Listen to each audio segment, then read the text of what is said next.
Hello. Hopefully you can hear us over the noise. This is my first time in Kansas City, my first time hearing these types of noises outside. So yeah, pretty fun. All right, we're going first one. How's it going? My name is Matt. I go by Bangert sometimes. I'm a consultant at Direct Defense. Been doing offset work for like 8 years now. Oh, that's sirens are kind of fun. Let's see. I have a black badge social engineering. That's how I know Snow here. Also did the most recent Battle of the Bots competition at DEF CON. What is Battle of the Bots? So we had to create like an AI agent that just made phone calls and social engineer somebody and collect flags and stuff like that. So fun time. Big fan of productive procrastination by vibe coding really crappy like SaaS applications. And I play a lot of video games, and I like snowboarding and stuff too. So yeah. Hello everyone, my name is Stephanie. I also go by Snow. You could call me either. It doesn't matter to me, just never Steph. Hate Steph. I have been in the industry for about 15 years now, primarily focusing on social engineering. I now work at Coalfire as a lead of human threats. I have co-founded the social engineering community, which is the reboot of the social engineering village. I think that's the easiest way I could put that. And I don't have a lot of free time. I wish I did. So that is me in a nutshell. So what are we talking about today? Before I go into that, I want to say we will have plenty of time at the end for questions related to this talk or to anything SE related that you guys might have to ask about. But what is our talk about? How did we decide to come up with this content? So if you look back really at the last 10, 15 years of social engineering, like presentations, it's kind of the same shit over and over. Like, and I'm not calling anyone out. If anything, I'm calling myself out. Like, it's not innovative. There's not a lot of new stuff when it comes to social engineering. And so that's something that we were really thinking, whoa. Hey, how's it going, everybody? So do you guys know that we have a tradition here at SecKC? So if it is your first time speaking at SecKC, we're going to take a shot. Now, Snow came in from a long ways away to be here tonight to give us this talk. Bangert lives here. This is his first fucking talk. What are you doing? I don't know. Sorry. And Bill, I take one just because they get one. Okay. All right, here we go.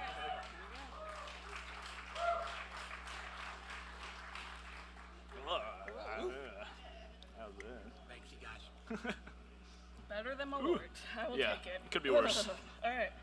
So anyways, social engineering hasn't changed much. AI has changed things a bit, but in general, if you were to go and watch a bunch of social engineering talks, they're all kind of going to be the same. So we came up with an idea. What if we tried to get scammed? Normally, we're the ones trying to scam people, right, ethically and all that stuff. But what happens if we try to get scammed? So our idea was, how can we do this? And we really want to look at dating apps specifically. So how do these kinds of romance scams happen? There's a lot of data out there about the romance scams, like the money side of it, but not necessarily how they actually unfold. So that's something we wanted to put ourselves out there and see. When you think about romance scams, a lot of times it's more about the psychology rather than the technology. So that was something we wanted to explore. All right, so our original goals, when we came up with this idea, we were shooting for the moons, and I don't know where we ended up landing, but we wanted to collect as much data as possible. We wanted to create tons of different personas, use tons of different dating platforms, right? Your Tinders, your Plenty of Fishes, all those kinds, and get as much data as we could. We also wanted to see if we could fully automate this, right? We wanted to be hands up. Could we use AI to actually interact with people and get up to the point of getting scammed? And then we also gave ourselves about 30 days from when we knew we were going to do this talk, and then give us some buffer time to build slides and all that good stuff. So 30-day window. Well, how did it go?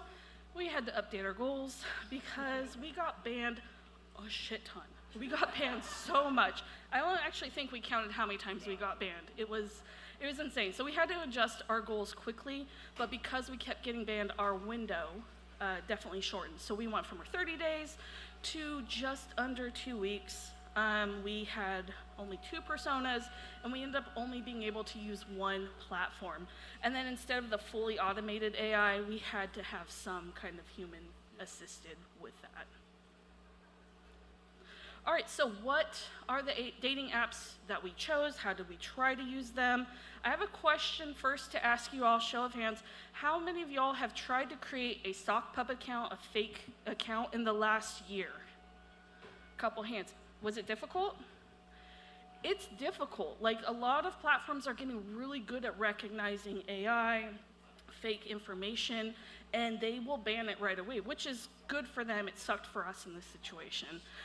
They also don't allow things like VoIP phone numbers. So Google phone numbers, we couldn't use those, which is really frustrating because most of these dating apps required some kind of phone number to verify. So I bought a bunch of SIM cards, thanks Mint Mobile, but I bought them during the time that all the storms on the East Coast were happening, and that's apparently where they came from. They didn't show up until last week, which was really frustrating. So we finally found a dating app profile, Plenty of Fish, and we used that because it didn't ask for a phone at first. It eventually did, and I was so sick of it, I just gave it my phone number because we had to have something to talk to you all about. So we just ended up getting banned over and over, but we did eventually get Plenty of Fish. Now, one of the things I thought was kind of cool, this might be a little hard to see, I apologize. When I created the first account, it gave you like, hey, welcome, here's some information. Also, watch out for these kinds of scams. I'm like, oh, that's cool. What does it say? It was a, did it pop up? Yeah. Yeah, 404. It wasn't there. So if people were curious about it, they weren't telling them, unfortunately. Yeah, so when someone came to me with this idea, I thought, yeah, it'd be awesome to automate all this with AI. So we'll talk about how AI came into all of this. 3 parts. First one was persona creation. So, you know, obviously the photos were created using Nano Banana Pro. You'll see those later. They're pretty sweet. They look like real people. It's insane. Also, we had to create a very detailed backstory, so to make sure they had a consistent voice. So, for example, one of our personas, Dan, he had a very short messaging style, very casual, kind of self-deprecating humor. The AI maintains that persona across all interactions to keep it very consistent. Next was the conversation operations. So the AI would draft a response based on whatever persona was active at that time. Like Snow said, we would approve it every single time because honestly we didn't really trust it not to blow our cover early because we kept getting banned. So we were like, oh God, let's not screw this up. And the last part was the scam detection. So obviously not everybody on the application is a scammer. We definitely match with real people too. So we created something called Scam Score, which we'll go into later. Essentially, like high level, like high score, you're likely to be a scammer. Super sketchy. Low score, you're a real person, which meant we needed to stop talking to you, disengage altogether. But the bigger problem with all of this is making our AI not look like AI. So like all these platforms have bot detection. You know, if you do things too fast, too perfect, too consistently, we'll get flagged and banned. So we had to operate the app like a human and not like a bot and not sound like a bot. So because we couldn't use any like APIs, do any scraping, any browser automation, we decided to actually use the Plenty of Fish mobile app itself. And so in order to do that, we use something called Droid Run. If you haven't heard of that, it's a AI-powered mobile automation platform. It sees the screen, taps a button, navigates the app, just like a human would. It's really sweet. Storing everything locally, just use SQLite, so store all the conversations, scam scores of profiles, literally everything, and then that way we can use it later for pattern analysis. And then ADB, bridged between the whatever computer I was using in my phone, so that controlled the device, specifically watched for notifications, triggered all the pipelines. We'll get into that later as well. And then Opus 4.5 at the time was the brain, so that developed like the responses, analyzed everything and maintained the specific context. But I didn't think that was cool enough. So like anybody with a Twitter account and like a Claude Max subscription in early February, I wrapped that shit in OpenClaw for no reason, and I made it like incredibly over-engineered, but I don't regret anything. But whatever. Anyways, so here's the overall flow. So a notification would come in, so our system would see it. I'll introduce you guys to Maddie. She's my OpenClaw agent. Droid Run would read the screen, it would navigate to the conversation, pull the last messages, get some context, and then the agent would message me in Discord about it. It was very annoying eventually. And then the scam score would get calculated, so we would determine who we're talking to. If they're high scam score, continue the conversation. If no, low scam score, we just ghost them and not respond at all. And then they would draft a response. So depending on whatever profile we were using at the time and the conversation context, it would come up with something that Dan or Tiffany, you'll meet them later, would say, and then it would ask me if I wanted to send. I would review it, tweak it if needed. Sometimes it was really crazy. But then I would just tell it to send the message, and then it would navigate my phone and send the message. Ooh, that was fast. So go into Droid Run a little bit. Like I said, it's an open source application for AI-powered mobile automation. It's freaking sweet. It uses vision-based navigation, so it literally just takes a screenshot, feeds it to the vision model. In this case, I think it was Gemini that I used. And then the model decides what to tap and scroll. So it literally just looks at the screen and figures out where to go. There's natural variation, so it's not hitting the same exact spot on the phone every single time. So there's human-like timing with built-in randomized delays and stuff.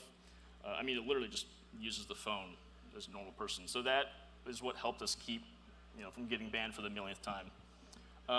Also, there's very structured output every single time, which is perfect for what we use it for. So I would simply say, check new messages for whatever profile, and I would get clean, consistent output that I could feed into other tools or log locally. So it's not scraped HTML or messy screenshot text. It was very perfect every single time. More importantly, Plenty of Fish wants to sell you shit constantly. They want you to upgrade your profile, everything. So it was very adaptive. So a traditional script would break every hour or so. This just adapts, sees the screen and deals with whatever's on the screen. Also, what's cool about it, you could build your own side little hook thingies. So on top of the conversations, obviously the profile photos themselves were really good indicators of who we were actually dealing with. So on each new conversation that we'd get, Droid Run, that's hard to say, would navigate to their profile, screenshot it, and then do a reverse image search using SERP API, which is a third-party Google API tool. And then every now and then you'd get an actual hit on multiple social media accounts, dating profiles, really sketchy escort sites, stuff like that. So one example, screenshot on the right, definitely looks like a Linda. Her name is Linda on the app.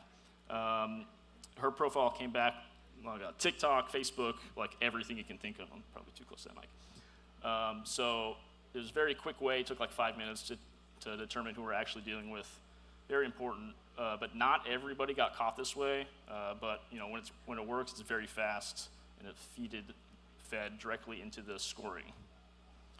So to go over the scoring, like I mentioned earlier, we determined, we created something called Scam Score. So we didn't want to talk to real people for too long and waste API credits, but also we kind of just felt bad for leading people on for, days at a time. So it was, very crucial to ensure who we're talking to. So kind of a simple system, 0 to 100. Everybody starts at 50. If you have a lower score, that means you're probably real and probably pretty chill. If you have a higher score, you're super sketchy. Things would decrease it and increase it. So if you had a verified profile and Plenty of Fish, minus 50, you're obviously real. Even something is you asked a reciprocal question oh, how was your day? Then, yeah, let's lower that a little bit because they seem cool and nice to us. I don't know, whatever. But red flags would raise it, obviously. So a profile photo match on an escort site, obviously you're a scammer. Weird grammar patterns, anything that could just raise it and not, it was weird stuff. But there's more triggers in the actual implementation, but you get the idea. It's pretty simple. It's definitely not perfect. You have a story about messaging somebody. Her name was Fernanda. Shout out to Fernanda. She's cool. She's also real. Yeah, she was real. She wanted to message us quickly, and then Snow volunteered to give her phone number, and they ended up texting for 4 days, and it got real weird. On Valentine's Day, Yeah, while I was on a date with my spouse, he's like, "Why are you on Plenty of Fish?" I'm like, "It's research." I promise you, it's fine. But so it wasn't perfect at all. Definitely did give us a quick read on who to interact with and who to, ditch completely, though. All right, let's talk about the personas we made. If you remember, it originally wanted like 10, so we actually used ChatGPT. I used 5.2 thinking and said, tell me about the people who are targeted specifically. So I used that list of people who are typically, right, they're going, scammers are going after, they're looking for those profiles, and then we built personas based off of that. So, meet Dan, our first eligible bachelor. He's 42, lives in Chicago, recently divorced, not into games unless it's a board game. We thought he was pretty cool. AI thought he was ChatGPT thought he was a great candidate because he's recently divorced. The one thing I love about Dan is his picture. Now, it's kind of hard to see on the screen behind us, but he has bags under his eyes. The mirror is dirty. Like, this looked legit. He's a good-looking dude. Yes. Yeah. Actually, we got more pictures. Oops. But back when I first started making sock puppet accounts a long time ago, something called thispersondoesnotexist.com. I'm not sure if anybody remembers. I see a couple heads nodding. It created just a random AI-generated photo, but it looked fake. These pictures look so good to the point where we switched and we started using this. And I think you talk about like the AI for this one later. But this picture, like, it wasn't flagged. It didn't get us banned at all. So I thought that was really cool. So that is Dan. He is our first persona. Our next persona is Tiffany, a single parent who loves Netflix.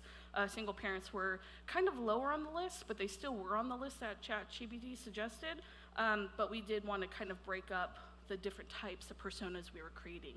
Now, Tiffany, we had a lot of issues with, which we will talk about pretty soon, but Tiffany is an interesting one. Yes, that's true. So putting it all together, so this is kind of how it all worked. I would get a notification, or I would ask my agent to check Dan's inbox. A few seconds later, it would navigate my phone, scan for any messages, compare it to the database, tell me who's new, give me like an overview of, the scam score, what their conversation was, all that stuff. So that's what the video on the right shows. And then also here's the other half, Bill's up there for some reason. Here's the other half actually responding. So, sorry, I looked at Bill, he's mad at me. Yes, no, we didn't match with Bill, unfortunately. Sorry, you don't get to talk to Tiffany, dude, whatever. So, anyways, I'm completely out of spot now. Our agent would stay in... Yeah, whatever. Dan, yeah, you guys matched with Dan. That was weird, too. So our agent would respond to whoever we're talking to as whoever was active at that time. This saved us like a ton of time, obviously. Our original idea would have taken up our whole entire lives. My wife would have been very mad at me that I would have been on Plenty of Fish constantly. This kept all the conversations going, flagged anything suspicious in real time, and we just reviewed them and improved them. So it wasn't fully autonomous, but my poor ass OpenClaw agent was tasked with doing most of this. All right, let's talk about the results and some scammer patterns that we saw and lessons learned. And if you can remember, we had to scale back quite a bit just because of all the obstacles in the short amount of time that we had to do this, but we still found some interesting things. For example, I can't read this. I didn't have notes for it. The shot is not kicking. It's twice. Every scammer we talked to had bad grammar, like every single one, which is kind of something that you hear a lot from phishing training. It is interesting because a lot of new trainings say that might not be a thing because they might be using AI, but it is something that we're actually still seeing today. All right, every scammer that we talked to just over the course of just under 2 weeks had the same scam that they used. They wanted Bitcoin for inappropriate photos. We thought we were going to see a couple different types of scams, but it was really interesting. Those are the same ones that we saw over and over. And then of the scammers we talked to, 10% of them had the same Telegram, which is really interesting. So you can see people working together, or one person maybe working multiple accounts. And then in the under 2 weeks that we did this kind of research, 20% of the people we talked to tried to scam us. So with our limited resources and time, like, that's a lot. I think that's a lot. I was surprised. I thought it was going to be a lot lower than that, but that's quite a bit. So I have a question for the audience. How quick do you think the fastest scammer tried to move the conversation off the platform into text? I heard the right answer. I'm hearing anything from 2 hours to 30 seconds. It was just under 2 minutes. That's true.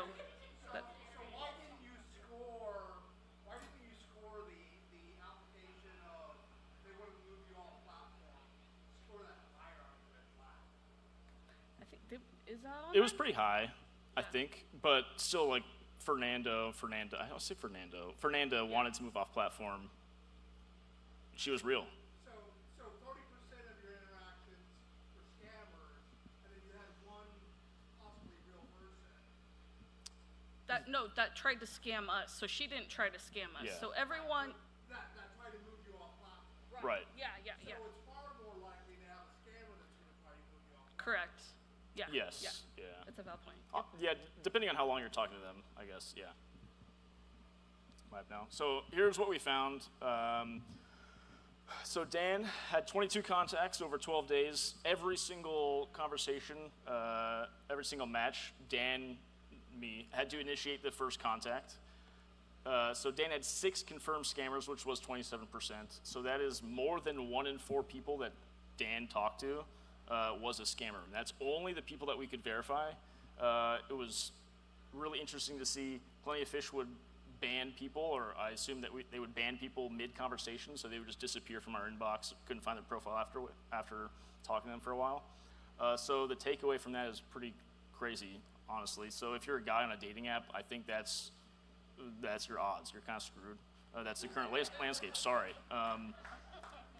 Tiffany had a completely different story. So Tiffany didn't reach out to anybody. Tiffany had 6 contacts in 20 minutes.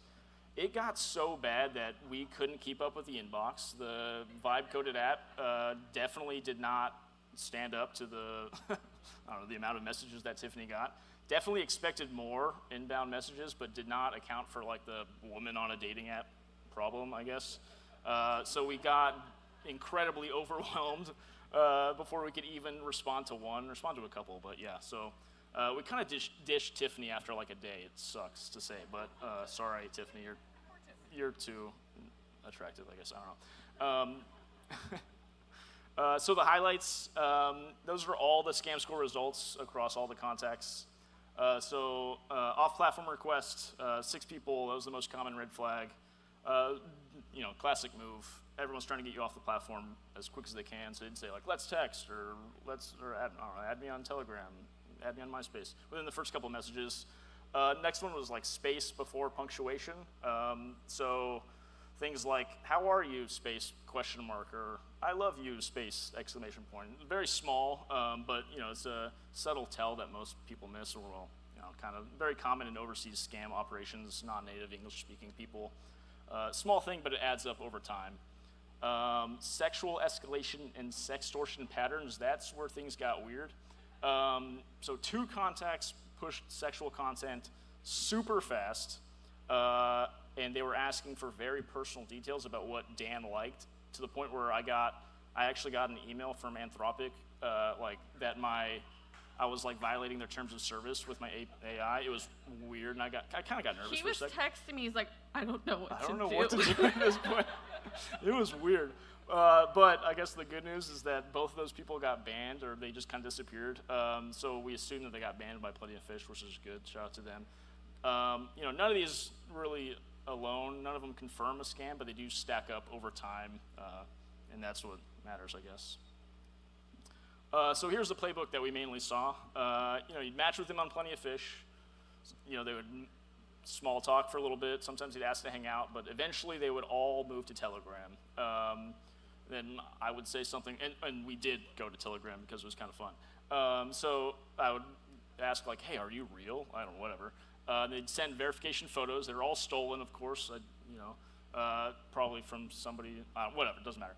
But the normal person would think that they're talking to a real person, right? And then would come the ask, like, hey, instead of hanging out, what if I send you nudes if you give me 20 bucks?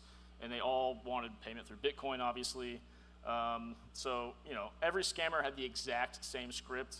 It's not sophisticated at all. It's just, the pure volume of people that were doing this was crazy. So we started looking at all the patterns across everybody that was a confirmed scammer. We found that there's already some research on this, actually, and all of it matched up and was very consistent with research on West African romance scam operations. And all of these, specific things were very accurate. So the grammar, like drop subjects, so saying like, am currently in Chicago. Frequent use of the word dear is one of them. Like mentioned earlier, space before punctuation as well. Also the platform pivot, so 4 of the 6 pushed to Telegram. 2 of them pushed to Snapchat, but also asked for Telegram as well. And it was crazy that 2 different profiles gave us the exact same Telegram handle. So imagine if we had the opportunity to do this over a month or 2 months, maybe that number would be 6 or 7, which is kind of crazy. Like I said, everybody pushed for Bitcoin.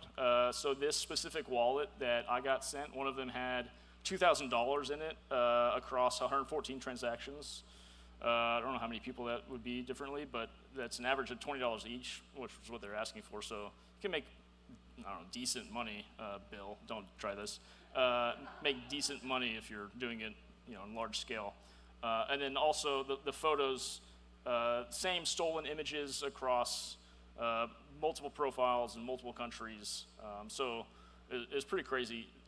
Shared infrastructure, they all the same scripts, same handles, whatever.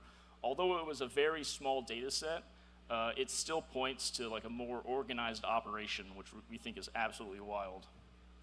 Did you have to use trackers to find confirm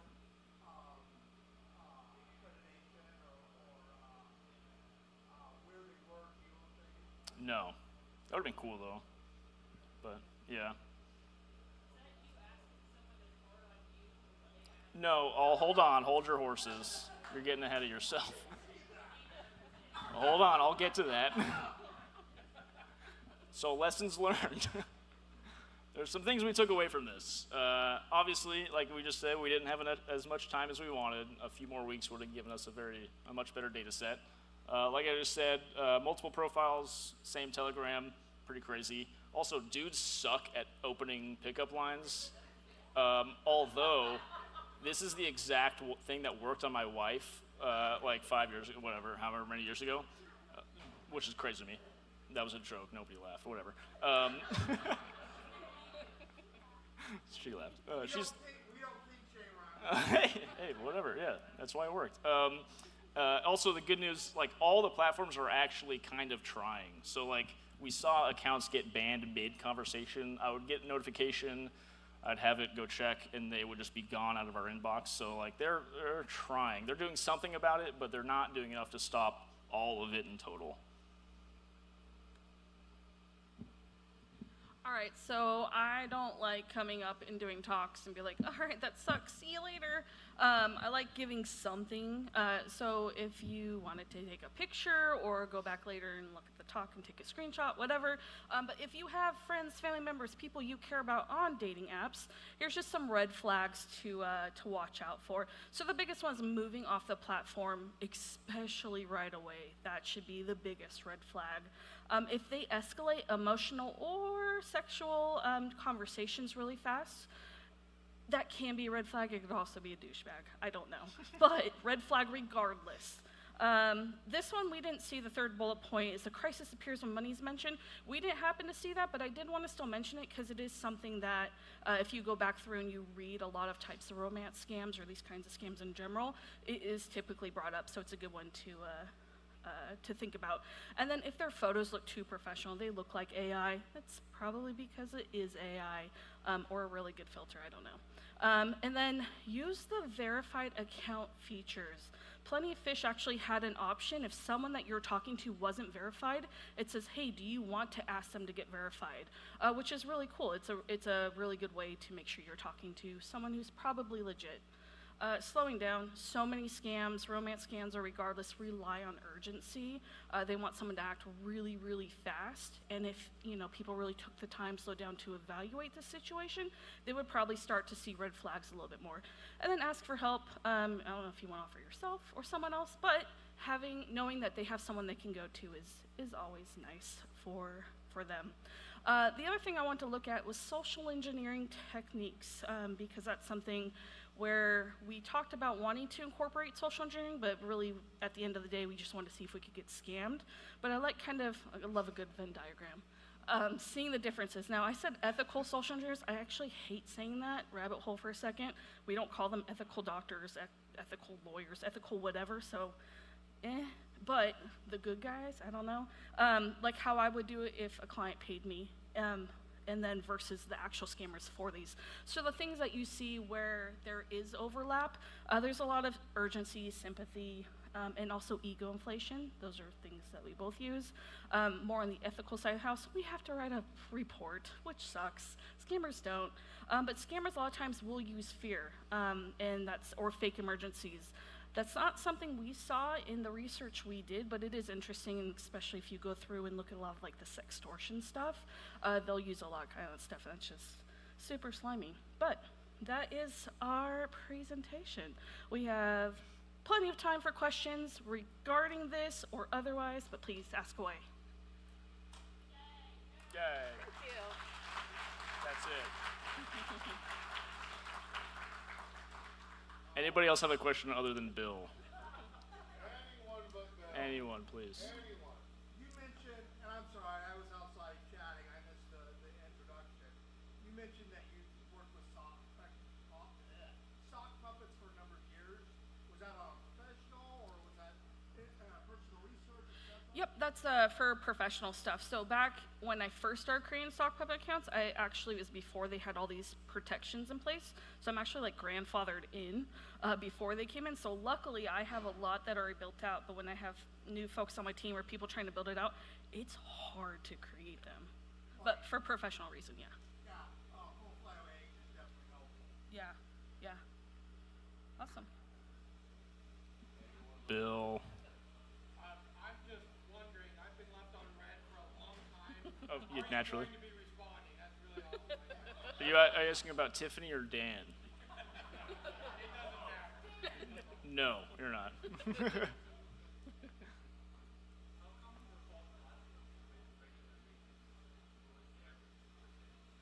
That's a good question.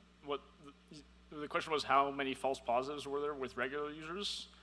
I think the only main false positive was Fernanda. Yeah, I think there was only one. Yeah, everybody else was below a 50 scam score. So, yeah. I got very good eventually. I could quickly tell if they're real or not, pretty quickly. Yeah. That's a good question. I don't know. That they didn't ask me about Telegram. Yeah, like how they talked. It's how they conversate and then their pictures. Yes. They actually looked like a real picture, not a fake picture. Yep. Yeah.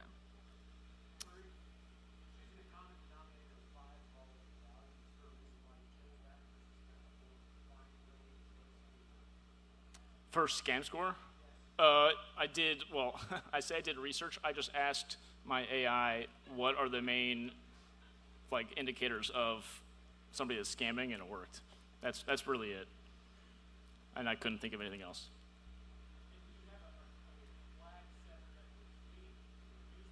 Yes, yeah. Yeah, there were more, and I'm not going to be able to tell you what they were because I can't remember. But there were definitely more, what would decrease the score specifically, yeah. Yep. What's up, LP? That would be cool. We actually just talked about that recently. I think so. I think with time and SIM cards and the actual infrastructure, it could be really good. We just need more hours in a day. Yes. That's all. Yeah. Hell yeah. Yeah, you got a Max Pro subscription, Open Cloud Agent. Yeah, sure. If I could add to that, I'd be curious to know, because this is a 2-week engagement, Yeah. if you guys were able to do longer, I'd be curious to know if you could try trackers, Mm-hmm. to see if you could do, see if you've got foreign IP attribution or whatnot, as well as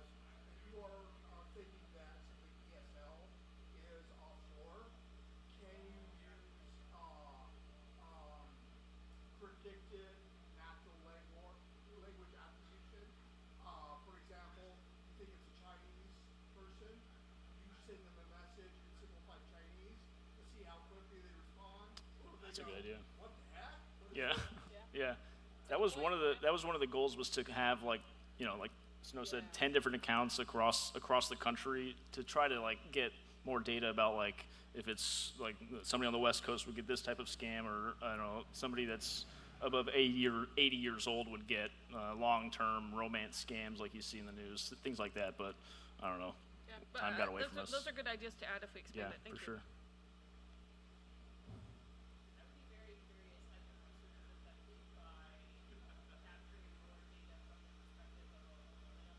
Yeah. Yes.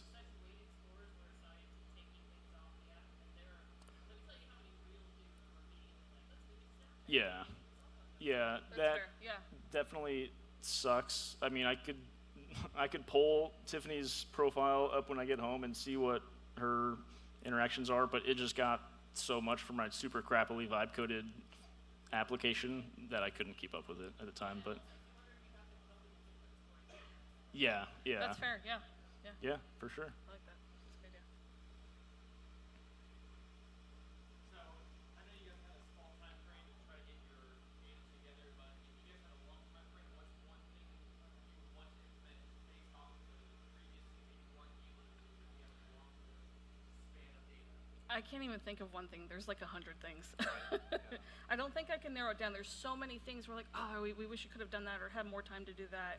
And I love the ideas that are being brought up, because those are great too. So I don't know. That's probably a conversation we sit down and brainstorm, like what to add. But there's not one thing. Yeah, by any actually means. collecting the data on like specific age ranges get targeted more, or like the difference between like somebody that's 25 or somebody that's, I don't know, 60 on an app, like what different types of scams that they would get. That's what we were really trying to get to, but Mint Mobile sucks at sending their SIM cards, so we couldn't get that.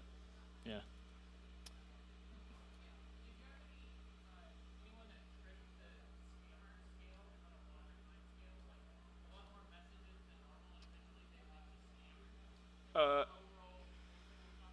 Yeah, the people that did the quote-unquote sextortion scams, some of those lasted like a day, and they got very explicit. Like, some of them were explicit super quick, and some of them were explicit like over time, but they would eventually ask like reciprocal questions like, to Dan, like, what do you like? And so it would eventually trip that flag, so yes, yeah.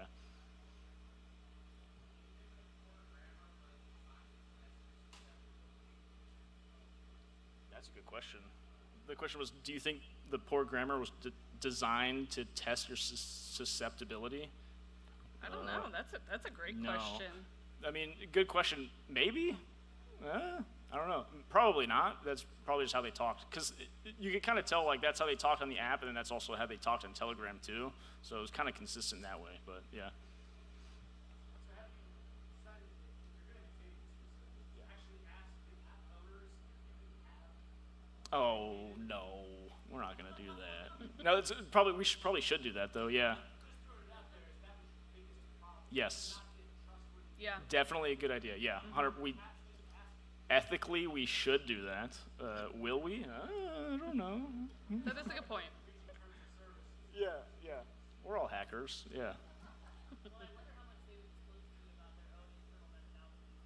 Right, yes, That's yeah, fair. Yeah. right, Yeah. yeah. Real Bill. early on, you mentioned that you guys kept getting banned. What were the things that you guys had to change to stop that? The first thing was the pictures. Like, we used very basic AI pictures and just one picture. Like, that got banned like instantly. If we added more pictures, it took them like 30 minutes. But I think the pictures was the big one. And the other thing is we, in the dating app world, they call it shotgunning, where you just click right or swipe right. You keep doing it over and over, and that's, I guess, bot behavior. So that's something we purposely had to manually do, which kind of sucked, but we only swiped right on people who looked like it was an AI photo, AI-ish photo, and that actually, I think, helped our odds of actually getting attackers too. But then we also tried to do it on regular people, Yeah. just to try to balance it out. But I think those two things were the biggest reasons. Can you think of I anything don't else? think so, I think that's it. Yeah. yeah, actually using the browser version, we got banned more because it was like I used like Playwright to automate the browser with Claude Code, and that sucked. That got banned a couple times. So then, yeah, moving to the phone helped a lot too. So yeah, cool.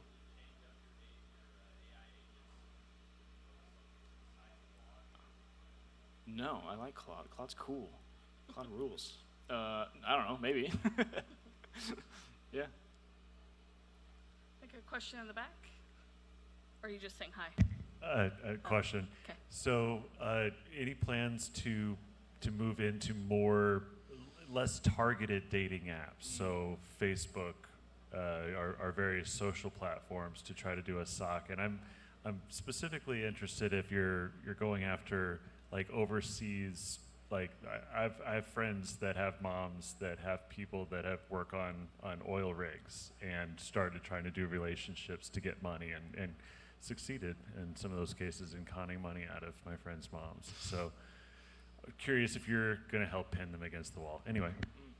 No, that's a good question. I think we haven't actually gotten to that point of figuring out what we want to do next. So that's why I love your guys' questions, because that's actually writing a bunch of bullet points for us. But I think for what we were doing, we obviously stick to dating profiles. I think it would be interesting to open up to different social media. Yeah, we talked about that once, like on Facebook. Yeah. Also, we were kind of nervous that we weren't going to get any scammers at all.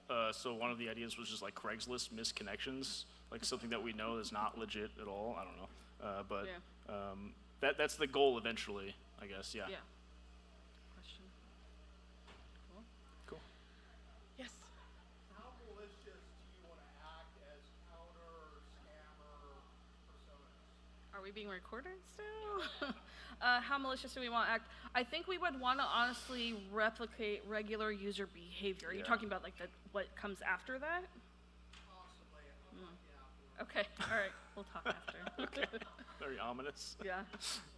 All right, I Cool. think we are that's it. done with questions. Yeah. Thank you all so much for sticking around. Thank you.